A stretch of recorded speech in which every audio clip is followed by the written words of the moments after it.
5 ഗണിത ചോദ്യങ്ങൾ ഉത്തരം കാണാനുള്ള വളരെ സിമ്പിൾ മെത്തേഡ്സ് നോക്കാം. ഇതാണ് ആദ്യത്തെ ചോദ്യം.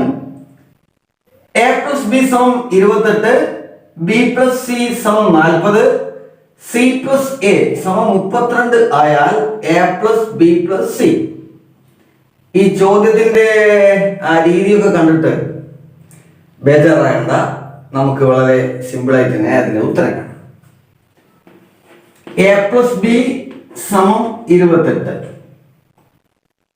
b + c = 40, c + a = 32. എന്നിട്ട് ചോദിക്കുകയാണ് a + b + c എത്ര എന്ന്. ഇതെങ്ങനെ കാണും? നമ്മൾ ഇതൊന്നങ്ങ് കൂട്ടുക. ആദ്യം ചെയ്യേണ്ടത് അതാണ്. എന്താണ്? a + b + b + c + c + a സമം എത്രയാ? 28 + 40 + 32. 28ഉം 32ഉം കൂടെ കൂട്ടിയാൽ എത്രയാ? 60. 60 40 100 കിട്ടും. എന്താ 100 കിട്ടുക? a + b + b + c + c + a. ഇവിടെ ഒരു a ഉണ്ട്, ഇവിടെ ഒരു a ഉണ്ട് അല്ലേ? അത് എത്രയാ? 2a പ്ലസ് പിന്നെ ഒരു b പിന്നെ ഒരു b, അപ്പോൾ 2b പ്ലസ് ഒരു c ഒരു c, 2c. അതായത് 2a + 2b + 2c സമം എത്ര കിട്ടി? 100 കിട്ടി.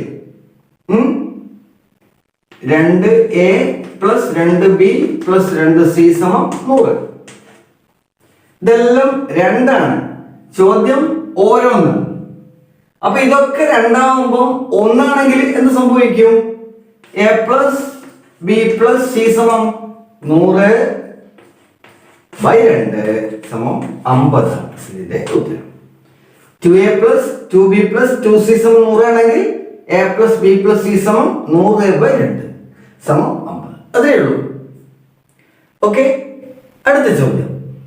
2020 ഫെബ്രുവരി 5 മുതൽ മാർച്ച് 5 വരെ 2 ദിവസവും ഉൾപ്പെടെ എത്ര ദിവസം? 2020 ഫെബ്രുവരി 5 മുതൽ മാർച്ച് 5 വരെ 2 ദിവസവും ഉൾപ്പെടെ എത്ര ദിവസം?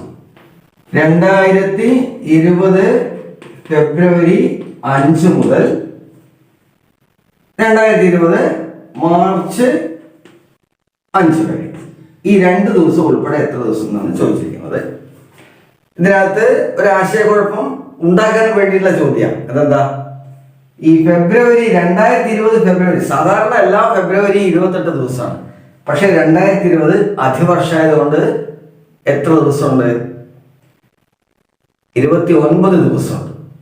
അത് നമ്മുടെ ശ്രദ്ധയിൽപ്പെട്ടില്ലെങ്കിൽ ഇതിന്റെ ഉത്തരം തെറ്റിപ്പോകും. ഒരു ദിവസമാണെങ്കിൽ ഒരു ദിവസം തെറ്റിയാൽ ആ ഉത്തരം തെറ്റിയങ്ങനെ. അത് മാത്രം ശ്രദ്ധിക്കേണ്ടതുള്ളൂ. അപ്പൊ ഫെബ്രുവരി 5 മുതൽക്കാണ്. ഫെബ്രുവരിയിൽ ആകെയുള്ളത് 29 ദിവസമാണ്. ഫെബ്രുവരി 5 മുതൽക്ക് എന്ന് പറയുമ്പോൾ ബാക്കി എത്ര ദിവസം ഉണ്ട്? മുമ്പത്തെ എത്ര ദിവസമുണ്ട്? 4. അപ്പൊ ഫെബ്രുവരിയിലുള്ള ദിവസം 29 - 4 25ആണ് ഫെബ്രുവരിയിലുള്ളത്. അതാണ് കൂട്ടേണ്ടത്. പിന്നെ മാർച്ച് 5 വരെ എന്ന് പറയുമ്പോൾ 5 ദിവസം കൂട്ടണം. അപ്പൊ എത്ര വരും? 30 ദിവസമാണ് ഇതിന്റെ ഉത്തരം. അടുത്ത ചോദ്യത്തിലേക്ക് പോകാം. കൂട്ടത്തിൽ ബന്ധമില്ലാത്ത സംഖ്യ.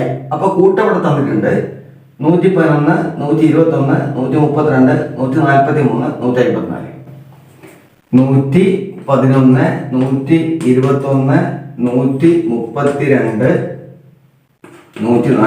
143, 154. കൂട്ടത്തിൽ ബന്ധമില്ലാത്ത സംഖ്യ എന്ന് പറയുമ്പോൾ നമ്മുടെ നല്ല ശ്രദ്ധയാണ്, ശ്രദ്ധയുള്ള നോട്ടം, സൂക്ഷ്മമായ നോട്ടം. അത് മാത്രമേ വേണ്ടൂ, പെട്ടെന്ന് ഉത്തരം കിട്ടും. ഇതിലെ ഈ 2ന്റെ പ്രത്യേകത എന്താ? 1ഉം 1 കൂടെ കൂട്ടിയാൽ 2 കിട്ടും. 3ന്റെ പ്രത്യേകത 1ഉം 2ഉം കൂടെ കൂട്ടിയാൽ 3 കിട്ടും. 4ന്റെ പ്രത്യേകത 1ഉം 3ഉം കൂടെ കൂട്ടിയാൽ 4 കിട്ടും.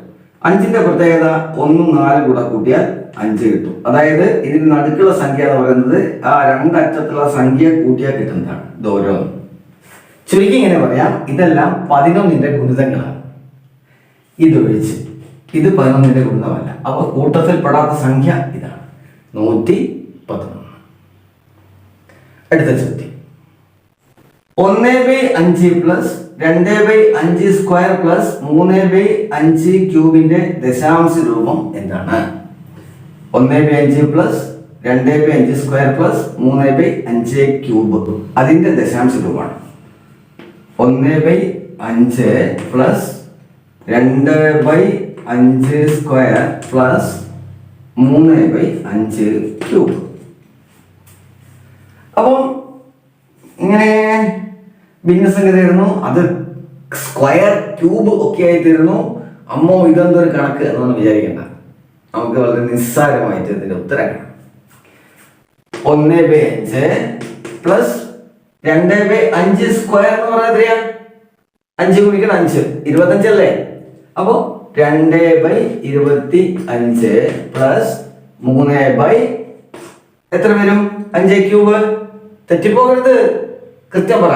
5 ഗുണിക്കണം 5 ഗുണിക്കണം 5 125. ഇനി ചെയ്യേണ്ട എന്താണെന്നറിയോ? ഇത് മൂന്നും കൂട്ടുക. കൂട്ടണമെങ്കിൽ ഇതിൻ്റെ ഒരു ലസാഗു വേണം അല്ലേ? ഛേദത്തിന്റെ ലസാഗു, ഒരു പൊതുഛേദം വേണം. അത് ഏറ്റവും വലിയ ഛേദം എത്രയാ? 125. അപ്പൊ 125. ഇനിയോ 5 എത്ര പ്രാവശ്യം തുടങ്ങും ഇതിനകത്ത്? 5 ഗുണിക്കണം 25 125. ആ 25 കൊണ്ട് 1 ഗുണിക്കുക. 25 പ്ലസ് 125 25 എത്ര പ്രാവശ്യം അടങ്ങും? 5 പ്രാവശ്യം അടങ്ങും. 5 2 10 പ്ലസ് ഇത് 3 തന്നെ. ഇത് 3 കൂടെ കൂട്ടുക അല്ലേ? കൂട്ടിയാൽ എത്ര വരും? 38/125. 38നെ 125 കൊണ്ട് ഹരിച്ച് അതിന്റെ ദശാംശ രൂപത്തിൽ എഴുതുകയാണ് വേണ്ടത്. സാധാരണ അങ്ങനെയാണ് നിങ്ങൾക്ക് ചെയ്യുക അല്ലേ? പക്ഷെ അതിനേക്കാളൊക്കെ എളുപ്പം എന്താണെന്നറിയോ? ഈ 125നെ 1000 ആക്കി മാറ്റുക. ഞാൻ കാണുന്ന ഒരു സിമ്പിൾ മെത്തേഡാണ് ഇപ്പൊ നിങ്ങളെ പരിചയപ്പെടുത്തുന്നത്. 38നെ 125 കൊണ്ട് ഹരിച്ച് ഹരിച്ച് ഹരിച്ച് ഹരിച്ച് നമുക്ക് ഇതിന്റെ ദശാംശ രൂപത്തിലാക്കാം. പക്ഷെ അതിനേക്കാളൊക്കെ എളുപ്പമുള്ള കാര്യമാണ് ഞാൻ പറയുന്നത്. 125നെ 1000 ആക്കി മാറ്റുക. 1000 ആക്കി മാറ്റാൻ എന്താ വഴി അറിയാമോ? ഇപ്പൊ 125ന് പകരം 250 ആണെങ്കിലോ 1000 ആക്കി മാറ്റാൻ 4 ഗുണിച്ചാൽ പോരെ?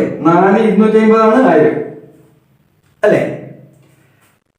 250നെ 4 ഗുണിച്ചാൽ ഇതിന്റെ ഇരട്ടി.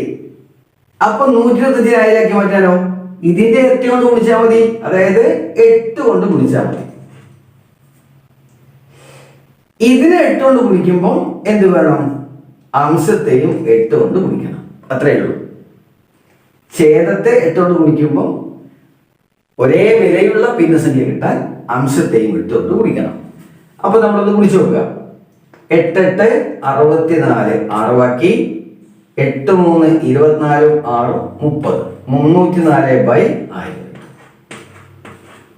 125നെ 8 കൊണ്ട് ഗുണിച്ചാൽ 1000. ഇനി വളരെ സിമ്പിൾ ആയില്ലേ? എന്താ? ഇതിൽ എത്ര പൂജ്യം ഉണ്ടോ അത്രയും ദശാംശ സ്ഥാനം ഇതിൽ ഇട്ടാൽ മതി അല്ലേ? ഈ സംഖ്യക്ക് 3 സ്ഥാനം ഉണ്ടല്ലോ.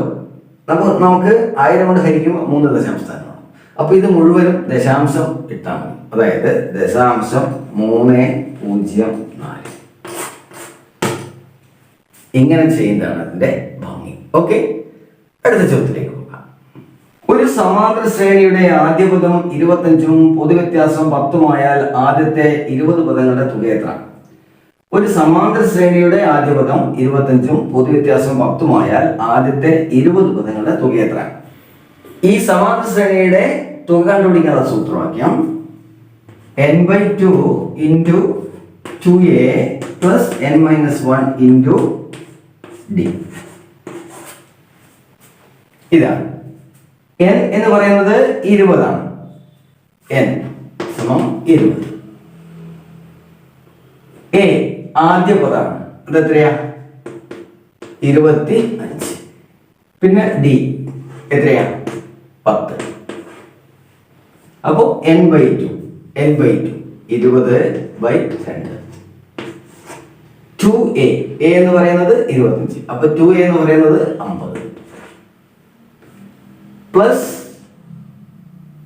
n മൈനസ് 1, 20 മൈനസ് 1 19 ഗുണിക്കണം d 10.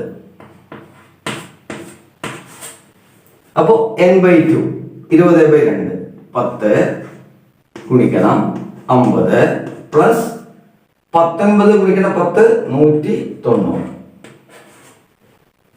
ഇനി 50ഉം 190 കൂടെ കൂട്ടുക, ബ്രാക്കറ്റിനകത്തുള്ളത് 240. അപ്പൊ 10 ഗുണിക്കണം 240 സമം 2000. അതാണ് ഈ ചോദ്യത്തിന്റെ ഉത്തരം.